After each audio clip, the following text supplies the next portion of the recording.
नमस्कार, दमदार 11 के इस खास बुलेटिन में आपका बहुत स्वागत है। मैं हूं आपके साथ अंशिका पाठक। कर्नल सोफिया कुरैशी पर विवादित बयान देने के बाद मंत्री विजय शाह की मुश्किलें लगातार बढ़ती जा रही हैं। एक तरफ जहां हाईकोर्ट के आदेश के बाद मंत्री के खिलाफ इंदौर के महू में केस दर्ज किया गया, तो वहीं अब उनके मंत्री पद पर भी तलवार लटकी हुई है। सूत्रों की माने तो उनके इस्तीफे को लेकर आज शाम तक फैसला हो सकता है। तो वहीं इन सब के बीच मंत्री विजय शाह ने अब सुप्रीम कोर्ट का रुख किया है और हाईकोर्ट के आदेश को चुनौती दी है। विजय शाह ने याचिका में अपने बयान पर माफी मांगी है और जल्द सुनवाई की मांग की है। तो ये 4 तस्वीर आपको दिखा रहे हैं, समझिए कि अब तक क्या हुआ। बहादुर बेटी पर विवादित टिप्पणी करने का नतीजा कुर्सी हिला दिया है और अब मंत्री के बोल बिगड़े।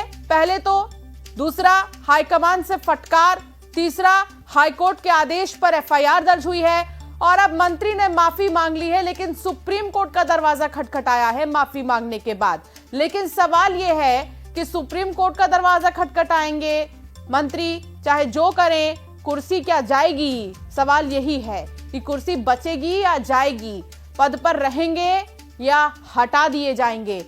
देश की बेटी का अपमान विजय शाह ने किया और इस विवादित बयान की टाइमलाइन क्या है, इसे भी देखिए।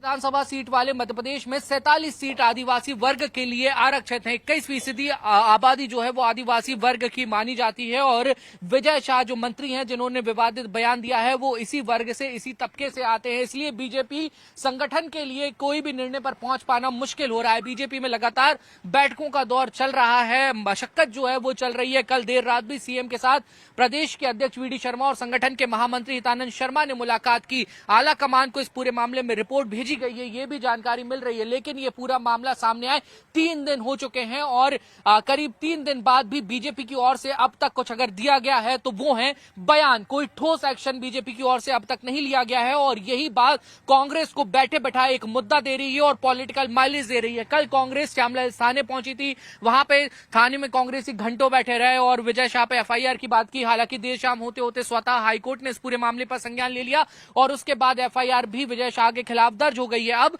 विजय शाह ने सुप्रीम कोर्ट का दरवाजा खटखटाया है। लेकिन इस सबके बीच मध्य प्रदेश में सियासी उठापटक जारी है। कांग्रेस का ये कहना है कि हम लोग शांत नहीं बैठने वाले हैं जब तक मामला दर्ज नहीं होगा, जब तक सेना का जो अपमान करने का काम विजय शाह ने किया है उसके ऊपर कार्रवाई नहीं हो जाती। लगातार विरोध जारी रहेंगे। प्रदेश व्यापी विरोध की बात भी आज कांग्रेस कर रही है। बहरहाल देखना होगा कि असमंजस की स्थिति में पड़ी बीजेपी और बीजेपी का संगठन अब इस पूरे चौतरफा दबाव में क्या कुछ निर्णय लेता है। इस सबके बीच विजय शाह के बंगले के बाहर जो सिक्योरिटी है वो बढ़ा दी गई है संभावित विरोध के मद्देनजर, क्योंकि कांग्रेस के नेता यहीं पहुंचे थे।